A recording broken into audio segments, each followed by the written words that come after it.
Election ডেটের প্রায় অন্তত 2 মাস আগে শিডিউল ডিক্লেয়ার করা লাগে।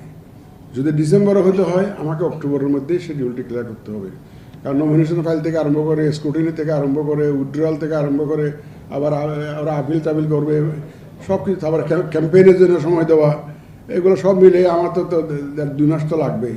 সুতরাং ডিসেম্বর হতে গেলে আমাকে তো অক্টোবরের মধ্যে শিডিউল ঘোষণা করতে হবে, যদি ডিসেম্বরে হতে হয়। আইন শৃঙ্খলা পরিস্থিতির কথা যেটা বলছেন, সেটা আমরা মনে করি যে ডিসেম্বর আস্তে আস্তে থিংস উইল সেটেল ডাউন। যারা মারামারি করছে, যারা গোলমাল করছে, তারাও একটা মেসেজ পেয়ে যাবে তো আলটিমেটলি। আর আফটার অল জনগণের যদি সচেতনতা থাকে, জনগণ যদি চায়, আপনি দেখবেন মুক্তিযুদ্ধের সময় যদি হিসাব নেন, যদি স্ট্যাটিস্টিক্স নেন, সবচাইতে কম ডাকাতি হয়েছে, সবচাইতে কম চুরি হয়েছে, সবচাইতে কম মানে কোনো গোলমাল ক্রিমিনাল অ্যাক্টিভিটিস হয়েছে। কারণ সারা জাতির ফোকাস ছিল একটা মুক্তিযুদ্ধ, সারা জাতির ফোকাস ছিল মুক্তিযুদ্ধ।